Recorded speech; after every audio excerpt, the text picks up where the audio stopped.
Okay, today we're going to look at what happens when we have moving charges inside of a magnetic field, or we could have a wire inside of creating a magnetic field.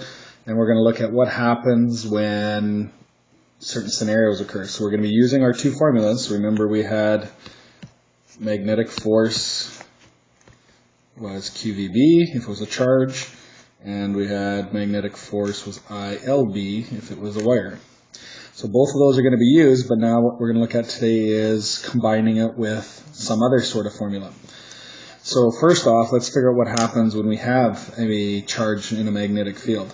So a little bit of a prelude. So we know our northern lights, we've talked about it before in class, but northern lights are just an example of charges from the sun being trapped in our magnetic field. So they hit our atmosphere, and they get funneled in at our north and south pole, and as they bump into air particles, they transfer energy, which gives off the light, and that's how we see the light kind of dance around. We don't see the funneling so much because the air currents that kind of blow them and distort them a little bit, but we do see sort of streaks and kind of zigzaggy lines. So the reason why it funnels and we get kind of this round circular motion is if we use our third hand rule. So in the bottom diagram here, we've got our electron going to the right, so point your thumb to the right. Our B is into the page, so your fingers would go downwards. So our force is to the south, so our force is going to be going southward. So in this second diagram, you can see that as soon as our electron enters the magnetic field, our force is downwards. So that means it's going to move the electron downwards. But then as it moves, if you sort of turn your hand, so move your thumb as it follows that curve, you can see that the force goes inwards as well. So really what ends up happening is as our electron goes around, the force keeps pulling it inwards, so basically it's going to go in a circular pattern. So because it's going in a circle, then we can say that our magnetic force is actually the exact same force as the centripetal force from Physics 20. So we can use those two things to help us solve these questions. So here's a question with some numbers now, but it's based on the same thing. We got an electron going in a circle. So the magnetic field causes it to go in a circle, so that means our QVB for the magnetic force has to equal our centripetal, which is mv squared over r. And you can see in the formula we've got a v on both sides, so let's cancel that. So one of the v's of the v squareds will cancel with the other v, so we get QB equals mv over r. So the question here is asking, what's our radius? So we can move the radius up to the other side, bring the QB down, so we get radius equals mv over QB. So all we have to do is plug that in our formula and solve it. So we get our mass of electron, 9.11 to the negative 31. Our velocity is 2.38 to the 5. Our charge of an electron, 1.6 to the negative 19, and our magnetic field is 1.13 to the negative 5.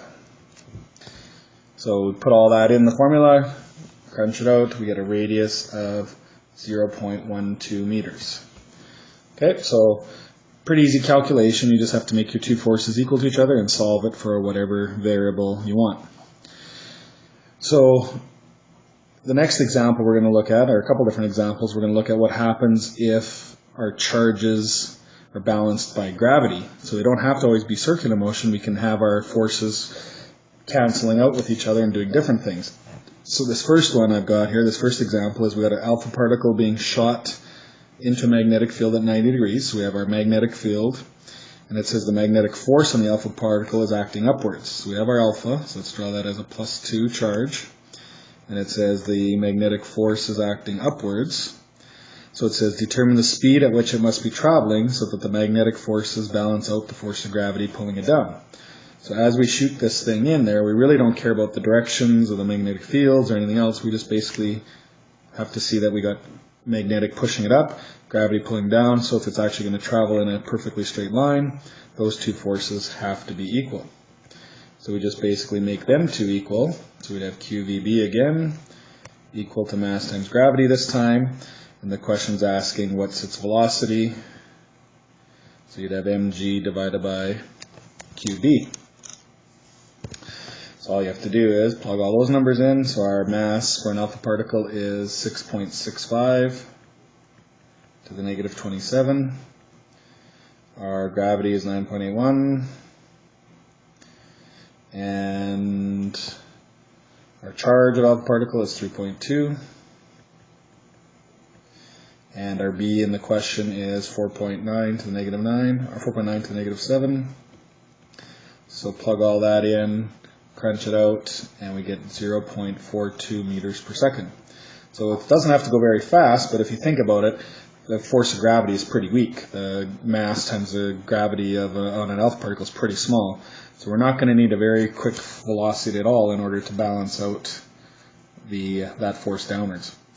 Example 3 on the bottom here is pretty much the same thing, except it says we have a wire. So now we have some sort of wire, and it says the current is going through the wire. So we have some sort of wire. Let me just draw it sort of as a in and out sort of thing. So we've got current going into the wire, and it says that current is pushing the wire upwards. So we've got a magnetic force pushing it up, and we've got gravity once again pulling it down. So it works out pretty much the exact same thing. The only thing that's different is when we use our formula this time, we're going to use ILB. So we'll have ILB equals mg.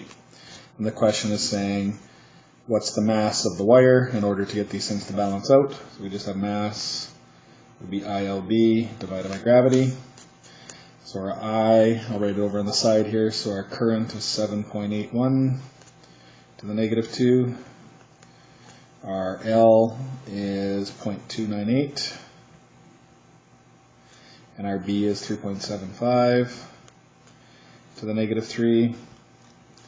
And our G 9.81. So we just divide those out, crunch those out, divide those out, and that'll give us a mass of 8.9 to the negative 6 kilograms.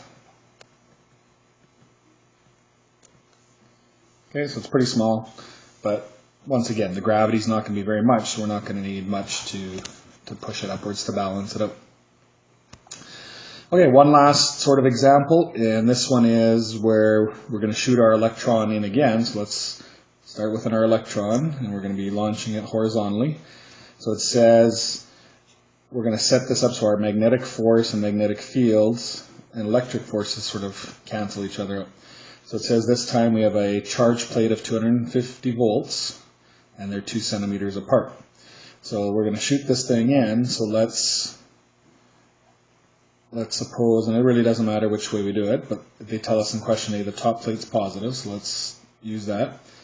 So if our electron gets shot into this plate, you can see that in the middle, once it gets somewhere in the middle here, it's going to be attracted to the positive plate. So our electric force will be going upwards.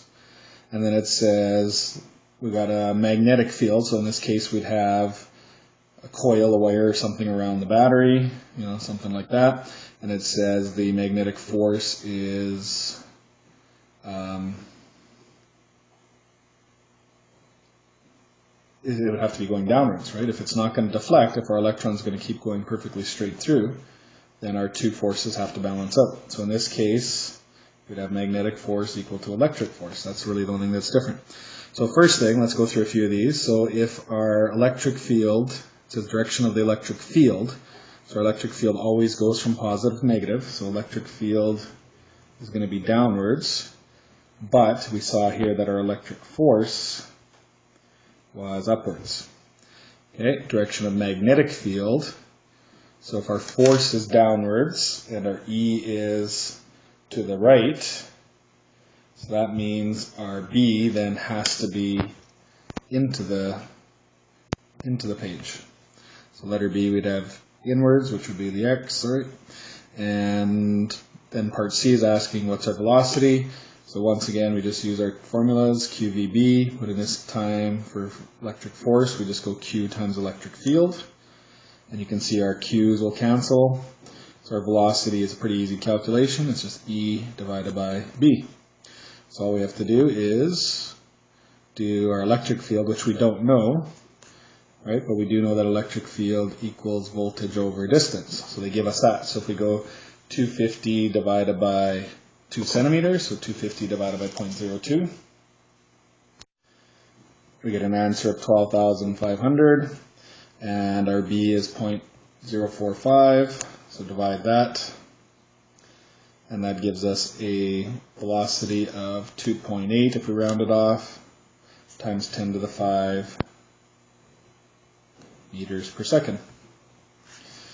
And that's it. So we got our different types of questions. So basically for each of these examples, our magnetic force was balanced either with circular, gravity, electric, some other type of force, and you just solve it accordingly.